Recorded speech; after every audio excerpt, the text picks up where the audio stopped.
Good morning बच्चों। चलिए कक्षा 7 के लिए आपका 17वां यानी 17 चैप्टर है वीर कुंवर सिंह, जिनके बारे में हम लोग पढ़ेंगे। आप लोगों ने वीर कुंवर सिंह के बारे में तो पहले भी सुना है ना। तो इस पाठ की लेखिका कौन है? सुभद्रा कुमारी चौहान जी। तो ये क्या बता रही है? तो ये बताना चाह रही है कि किस तरह से वीर कुंवर सिंह के जीवन में उन्होंने कितने सारे कार्य किए और कितने मतलब प्रभावशाली कार्य जो कि बहुत ही ज़्यादा चर्चित हुए। और उनकी जो उनसे रानी लक्ष्मीबाई भी बहुत उनके जीवन से बहुत प्रभावित थी। तो उनके बहुत अच्छे अच्छे कार्य भी हैं जो समाज के लिए, वहाँ की जनता के लिए, जहाँ वो रहते थे बिहार में, तो उनके लिए उन्होंने बहुत से अच्छे अच्छे कार्य किए। तो इस तरह से उनके जीवन से बहुत कुछ सीखने वाली भी बातें हैं। तो जब वो 1857 में प्रथम स्वतंत्रता संग्राम जब हुई थी, तो जिन वीरों ने हिस्सा लिया था तो वीर कुंवर सिंह भी उनमें से एक थे, है ना। तो आपने झांसी की रानी लक्ष्मीबाई में आपने सुना था 1857 की वीरों ने सुनी कहानी थी, इस तरह से थी लाइन। तो ये इसी वीर कुंवर सिंह जी के लिए थी। तो इस तरह से उनका जन्म कहाँ हुआ था? तो उनका जन्म बिहार के शाहबाद जिले में जगदीशपुर गांव में हुआ था उनका जन्म, जो कि बिहार में पड़ता है। तो वहाँ पे वो जन्म हुआ था। फिर उन्होंने बहुत संघर्ष किए। फिर पारिवारिक भी उलझन थी, जिसके कारण उनकी सही से देखभाल नहीं हो पा रही थी। फिर उन्होंने क्या किया, तो पढ़ने लिखने ज़्यादा उनका मन कहाँ करता था, तो घुड़सवारी, तलवारबाजी और कुश्ती लड़ने में उनका मन बहुत लगता था। फिर 1827 ईस्वी में उनके पिता की जब मृत्यु हो गई, तो उनको रियासत मिली और उन्होंने तब तलवारबाजी और कुश्ती में जो उन्होंने सीखा था उसमें बहुत ज़्यादा ही निपुण हो गए वो। और इस तरह से जो भारत के साथ भेदभाव बढ़ता जा रहा था, जिसमें देश में तरह तरह के संघर्ष हो रही थी, तो ऐसे में उन्होंने ब्रिटिश हुकूमत से लोहा लेने के लिए बहुत संकल्प लिया। और जगदीशपुर में बहुत ही उनके कार्य हैं। उन्होंने जब बिहार में प्रसिद्ध मेला लगता है, तो सोनपुर का मेला वहाँ का बहुत ज़्यादा ही फेमस है। तो जो उनके द्वारा ही वो मेला का आयोजन किया गया था, जो आज तक वहाँ पर होता है।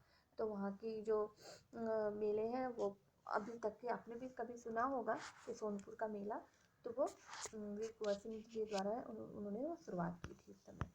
और चलिए हम लोग इस पाठ की शुरुआत करते हैं। पाठ में जानेंगे और उनके जीवन के बारे में कुछ अच्छी अच्छी बातें, है ना।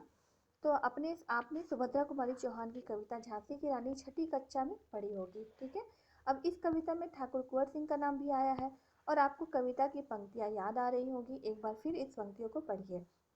इस स्वतंत्रता महायज्ञ में कई वीरवर आए काम, नाना दूदू पंत, तात्या, चतुर, अजीमुल्ला सरनाम, अहमद शाह मौलवी, ठाकुर कुंवर सिंह, सैनिक अभिराम, भारत के इतिहास गगन में अमर रहेंगे जिनके नाम। ये लक्ष्मीबाई कविता की पंक्ति है, जो कि इसमें बताई गई है कि ये वीर जो कुंवर सिंह का यहाँ पे जिक्र है, ठाकुर कुंवर सिंह, यानी वो वीर कुंवर सिंह के बारे में है, ऐसा। अब यह स्वतंत्रता संग्राम में उसे वीर कुंवर सिंह के बारे में जानकारी दी जा रही है कि सन 1857 के व्यापक सशस्त्र विद्रोह ने भारत में ब्रिटिश शासन की जड़ों को हिला दिया था। अब भारत में ब्रिटिश शासन ने जिस दमन नीति को यानी कि दबाने वाली, खत्म करने की जो नीति है वो आरंभ हुआ। ब्रिटिश शासन यानी विदेशियों के लिए उन्होंने मार्च 1857 में बैरकपुर में अंग्रेज के विरुद्ध बगावत करने में मंगल पांडे को 8 अप्रैल 1857 को फांसी दे दी गई थी। अब 10 मई 1857 को मेरठ में भारतीय सैनिक ने ब्रिटिश अधिकारी के विरुद्ध आंदोलन किया और सीधे दिल्ली की ओर कूच कर गए, मतलब दिल्ली की ओर चले गए। दिल्ली में तैनात सैनिकों के साथ मिलकर 11 मई को उन्होंने दिल्ली पर कब्जा कर लिया और अंतिम मुगल शासक जो दिल्ली के थे बहादुर शाह जफर को भारत का शासक घोषित कर दिया। और यह विद्रोह जंगल की आग की भांति दूर दूर तक फैल गया। अब कई महीनों तक उत्तरी और मध्य भारत के विस्तृत भूभाग में विदेशियों का कब्जा रहा। अब दिल्ली के अतिरिक्त अत्यधिक भीषण युद्ध हुआ। वे केंद्र से कानपुर, लखनऊ, बरेली, बुंदेलखंड और आरा बिहार में है। इसके साथ ही देश के अन्य कई भागों में भी स्थानीय विद्रोह हुए और विद्रोह के मुख्य नेताओं ने भाग लिया। कौन थे? नाना साहब, तात्या टोपे और बख्त खान, अजीमुल्ला खान, रानी लक्ष्मीबाई, बेगम, हजरत महल, यहाँ पे देखो उनकी चित्र है, कुंवर सिंह, मौलवी अहमदुल्ला, बहादुर खान और राव तुलाराम थे। 1857 का आंदोलन स्वतंत्रता प्राप्ति की दिशा में एक दृढ़ कदम था। आगे चलकर जिस राष्ट्रीय एकता और आंदोलन की नींव पड़ी थी, उसे आधार भूमि को निर्मित करने का काम 1857 के आंदोलन ने किया। अब भारत में सांप्रदायिक सद्भाव को बढ़ाने की दिशा में भी इस आंदोलन का विशेष महत्व है। 1857 के आंदोलन में वीर कुंवर सिंह का नाम कई दृष्टियों से उल्लेखनीय है। कुंवर सिंह जैसे वयोवृद्ध व्यक्ति ने ब्रिटिश शासन के खिलाफ बहादुरी के साथ युद्ध किया। वीर कुंवर सिंह के बचपन के बारे में बहुत अधिक जानकारी नहीं मिलती है। कहा जाता है कि कुंवर सिंह का जन्म बिहार में शाहाबाद जिले के जगदीशपुर में सन 1782 ईस्वी में हुआ था और उनके पिता का नाम था साहबजादा सिंह और माता का नाम पंचरतन कुंवर था। अब उनके पिता जो थे साहबजादा सिंह जगदीशपुर रियासत के जमींदार थे, परंतु उनको अपनी जमींदारी हासिल करने में बहुत ही संघर्ष मुश्किलें उनके जीवन में आई थी। पारिवारिक उलझनों के कारण वो कुंवर सिंह के पिता बचपन में ही उनके ठीक से देखभाल नहीं कर सके थे और जगदीशपुर लौटने के बाद कुंवर सिंह की पढ़ाई लिखाई में ठीक से व्यवस्था कर पाए। अब कुंवर सिंह के पिता वीर होने के साथ स्वाभिमानी और उदार स्वभाव के व्यक्ति थे और उनके व्यक्तित्व का प्रभाव कुंवर सिंह पर भी पड़ा। अब कुंवर सिंह की शिक्षा दीक्षा की व्यवस्था उनके पिता ने घर पर ही की और वहीं उन्होंने हिंदी, संस्कृत और फारसी सीखी, है ना। परंतु पढ़ने लिखने में अधिक उनका मन घुड़सवारी, तलवारबाजी और कुश्ती लड़ने में लगता था। अब बाबू कुंवर सिंह ने अपने पिता की मृत्यु के बाद सन 1827 ईस्वी में अपनी रियासत की जिम्मेदारी जो है उन्होंने संभाली और उन दिनों ब्रिटिश हुकूमत का अत्याचार चरम सीमा पर था। अब इससे लोगों में क्या था कि ब्रिटिश हुकूमत के खिलाफ भयंकर असंतोष उत्पन्न हो रहा था। कृषि, उद्योग, व्यापार तो बहुत ही बुरा हाल था।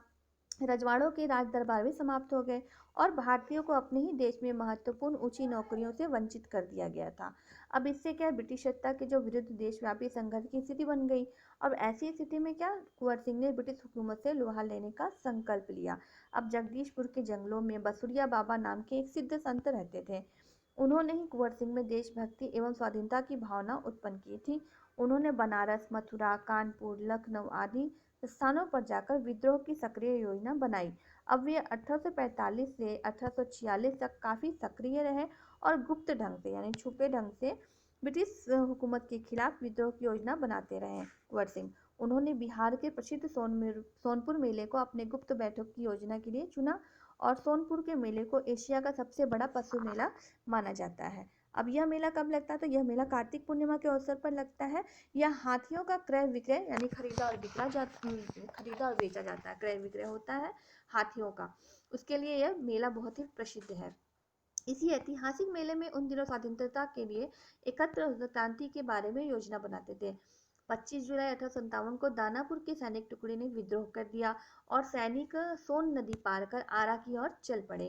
कुंवर सिंह ने उनका संपर्क पहले से ही था कुंवर सिंह का।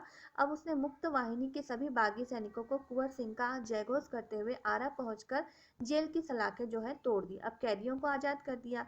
अब 27 जुलाई 1857 को कुंवर सिंह ने आरा पर विजय प्राप्त की।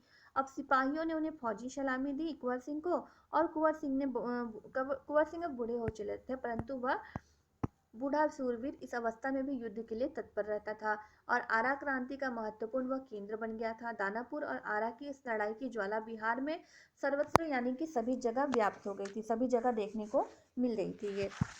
अब क्या, लेकिन देसी सैनिकों के अनुशासन की कमी, स्थानीय जमींदार का अंग्रेजों के साथ सहयोग करना, आधुनिक शस्त्रों की कमी के कारण जगदीशपुर का पतन रोका ना जा सका।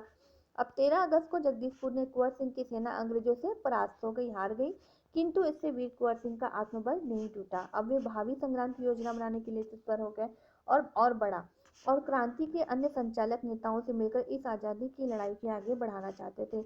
अब कुंवर सिंह ने सासाराम से मिर्जापुर होते हुए रीवा, कल्पी, कानपुर, लखनऊ तक वो चले गए। लखनऊ में शांति नहीं थी, इसलिए बाबू कुंवर सिंह ने आजमगढ़ की ओर प्रस्थान किया। उन्होंने आज़ादी की साख को बराबर दिलाए रखा और वीरता की कीर्ति उत्तर भारत में भी फैल गई और कुंवर सिंह की इस विजय की यात्रा से अंग्रेजों के होश उड़ गए। कई स्थानों में सैनिक और राजा कुंवर सिंह के अधीनता में लड़े। उन्होंने ये आज़ादी की जो यात्रा थी वो उनकी आगे बढ़ती जा रही थी, लोग शामिल होते जा रहे थे और उनकी अगुवाई में लड़ते रहते थे। इसी प्रकार ग्वालियर, जबलपुर सैनिकों के सहयोग से सफल सैन्य रणनीति का प्रदर्शन करते हुए वे लखनऊ पहुंचे। आजमगढ़ की ओर जाने का उद्देश्य था इलाहाबाद बनारस आक्रमण पर शत्रुओं को पराजित करना, अंततः जगदीशपुर पर अधिकार करना। अंग्रेज और कुंवर सिंह सेना के बीच घमासान युद्ध हुआ। उन्होंने 22 मार्च 1858 को आजमगढ़ पर कब्जा कर लिया। अंग्रेजों ने दोबारा आजमगढ़ पर आक्रमण किया। अब कुंवर सिंह ने एक बार फिर आजमगढ़ के अंग्रेजों को हराया। इस प्रकार अंग्रेजी सेना को परास्त कर वीर कुंवर सिंह 23 अप्रैल 1858 को स्वतंत्रता की विजय पताका फहराते हुए जगदीशपुर पहुंच गए, किंतु इस बूढ़े सिर को बहुत अधिक दिनों तक विश्व विजय का आनंद लेने का सौभाग्य नहीं मिल पाया। इसी दिन क्या हुआ, विजय उत्सव मनाते हुए लोगों ने उन्हें यूनियन जैक, अंग्रेजों का झंडा उतारकर अपना झंडा फहराया, और इसके 3 दिन के बाद ही 26 अप्रैल 1858 को यह वीर इस संसार से विदा होकर अमर कहानी छोड़ गया, है ना। अब है स्वाधीनता सेनानी वीर कुंवर सिंह द्वारा युद्ध कला में पूरी तरह कुशल थे। छापामार युद्ध करने में वह महारत हासिल थे और कुंवर सिंह के रण कौशल के अंग्रेजी सेना न समझने में असमर्थ थे। दुश्मन को उनके सामने तो यह तो भागना पड़ता था या तो कटकर मरना पड़ता था। 1857 के स्वतंत्रता संग्राम में इन्होंने तलवार की जिस धार से अंग्रेजी सेना को मौत के घाट उतारा था, उसकी चमक आज भी भारतीय इतिहास के पृष्ठों पर यानी पन्नों पर अंकित है।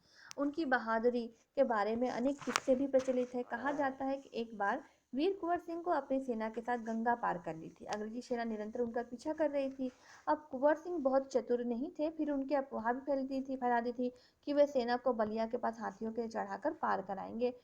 फिर क्या था, अंग्रेजी सेनापति डगलस बहुत बड़ी सेना से बलिया के निकट गंगा तट के पर आ पहुंचे। अब कुंवर सिंह की प्रतीक्षा करने लगे। अब कुंवर सिंह क्या किए कि बलिया से 7 किलोमीटर दूर ही वो 7 मील दूर यानी शिवराजपुर नामक स्थान पर अपनी सेना को नावों से गंगा पार करा दिया। अब जब डगलस को इस घटना की सूचना मिली तो भागते हुए शिवराजपुर पहुंचे। अब वीर कुंवर सिंह की तो पूरी सेना गंगा पार कर चुकी थी। अब एक अंतिम नाव रह गई थी, उसमें कुंवर सिंह खुद ही सवार थे। अब अंग्रेज सेनापति डगलस को अच्छा मौका मिल गया, उसने गोलियां बरसानी आरंभ कर दी। तभी क्या हुआ कि कुंवर सिंह के बाएं हाथ की कलाई को भेदती हुई एक गोली निकल गई। अब कुंवर सिंह को लगा कि अब हाथ तो बेकार हो ही गया है, गोली का जहर भी फैलने लगेगा। तो उसी क्षण उसने क्या किया, गंगा मैया की और भावपूर्ण नेत्र से देखा और अपने बाएं हाथ को जो है काट कर गंगा मैया को अर्पित कर दिया कुंवर सिंह ने। अब कुंवर सिंह ने ओजस्वी स्वर में कहा, हे गंगा मैया, अपने प्यारे की अनकिंचन भेंट स्वीकार करो। वीर कुंवर सिंह ने ब्रिटिश हुकूमत के साथ लोहा तो लिया है, उन्होंने अनेक सामाजिक कार्य भी किए हैं। आरा जिला में जितने भी स्कूल हैं उनके लिए जमीन दान में दी। जिस प्रकार स्कूल के भवन का निर्माण किया गया है, कहा जाता है उनकी आर्थिक स्थिति बहुत अच्छी नहीं थी, फिर भी वे निर्धन व्यक्तियों की सहायता करते रहते थे। उन्होंने अपने इलाके में अनेक सुविधाएं प्रदान की थी, उसमें से एक आरा जगदीशपुर सड़क, आरा बलिया सड़क का निर्माण उन्होंने करवाया था। अब उस समय क्या, जल पूर्ति के लिए लोग कुएं खुदवाते थे, तालाब बनवाते थे। वीर कुंवर सिंह ने अनेक कुआं खुदवाए, जलाशय भी बनवाए थे आरा के लोगों के लिए। अब कुंवर सिंह उदार और अत्यंत संवेदनशील व्यक्ति थे। इब्राहिम खान और किफायत हुसैन उनकी सेना उच्च पदों पर आसीन थे। उनके यहाँ हिंदू मुसलमानों के सभी त्यौहार एक साथ मिलकर मनाए जाते थे। उन्होंने पाठशालाएं को मकतब भी बनवाए हैं। बाबू कुंवर सिंह की लोकप्रियता इतनी थी कि बिहार में कई लोक भाषाओं में उनके प्रशस्ति लोकगीत के रूप में आज भी गाई जाती है। बिहार के प्रसिद्ध कवि मनोरंजन प्रसाद सिंह ने उनकी वीरता शौर्य का वर्णन करते हुए लिखा गया है, चला गया यो कुंवर अमरपुर, साहस से अब अरिदल जीत, उसका चित्र देखकर अब भी दुश्मन होते हैं भयभीत। वीर प्रशौनी भूमि धन्य व धन्य वीर व धन्य अतीत, गाते थे और गावेंगे हम हरदम उसकी जय का गीत। स्वतंत्रता का वह सैनिक था, आज़ादी का दीवाना था, सब कहते हैं कुंवर सिंह भी बड़ा वीर मर्दाना था। तो इस तरह से ये जो कविता है, ये लोकगीत है वहाँ का, तो ये वीर कुंवर सिंह जी के लिए गाया जाता है। तो चलिए, तो आपको बहुत अच्छा लगा होगा उनके बारे में कुछ जानकर, उनका जीवन संघर्ष कुछ होने के बाद भी उन्होंने कितने मतलब देश के लिए उन्होंने कितना अच्छा कार्य किया। अंग्रेजों से सत्ता लेने के लिए मतलब कितने मुश्किलों का सामना किया। उन्होंने अपने हाथ भी काट दिए, फिर उसके बाद उन्होंने गरीबों के लिए स्कूल खुलवाए, बहुत सारे दान भी दिए हैं।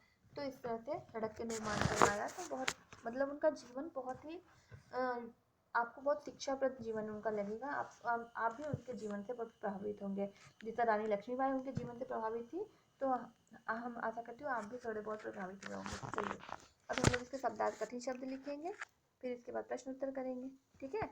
और आप इसमें ड्राइंग भी बना लीजिएगा। घर पर रहिए, अपना ख्याल रखिए, मन लगाकर खूब पढ़ाई कीजिए, ठीक है। चलिए, ओके, बाय, टेक केयर।